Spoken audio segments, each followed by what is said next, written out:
Okay, so you have chosen a card. That card is the 7 of diamonds. I say watch very carefully. I'll take the 7 of diamonds and place it in the centre of the pack.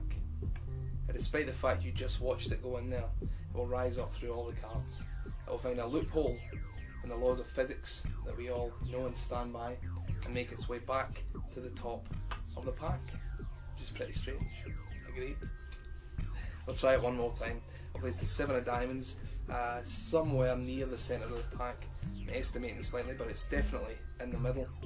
Even so, just a snap, the card jumps back up to the top of the pack. Look, let's do it this way. You lift off half the pack, the card goes in, and now you place the cards back on top. It couldn't be any fairer, but the card always finds a loophole and somehow defies the laws of physics and arrives back on top of the pack. Now it's around about this time that you're probably thinking there's probably more than one 7 of diamonds, right? So let's eradicate any doubt. I have here a pen. I like to sign the card across the face.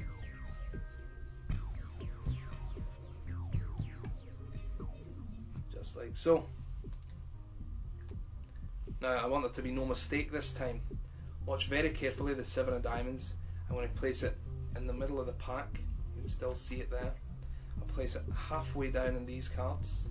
I will place these cards halfway down inside these cards, and you can still see your cards sticking out there, which are fairly and squarely inside the pack. Now it would be now impossible for it to be on top now, and it isn't. The top card is the 9 of spades.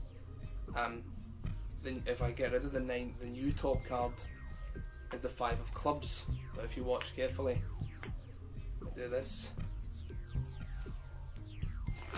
the card becomes the top card once again, but of course the top card you're holding in your hand, and it is of course the signed 7 of diamonds.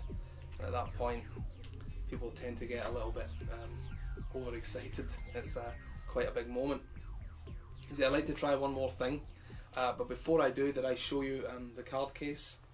I'll show you the card case. The card case has a large hole cut in it here. Hope you can see that.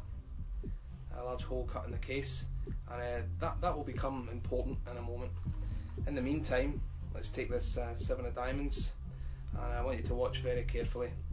The 7 of diamonds will be placed, I mean, I'm estimating somewhat, but somewhere near the centre of the pack. That's about as close to the middle as I can get without physically counting through all the cards.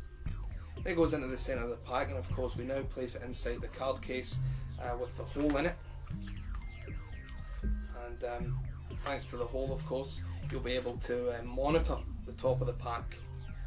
And despite these stringent conditions, the card's in the centre of the pack, which is now locked inside the card case. It's sleight of hand proof.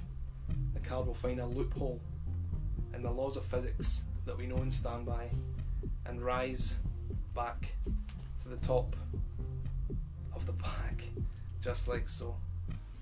And of course, open the case here and show you.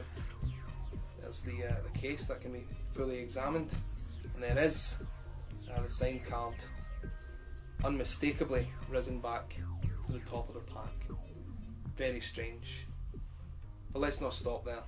Let's take it one step further.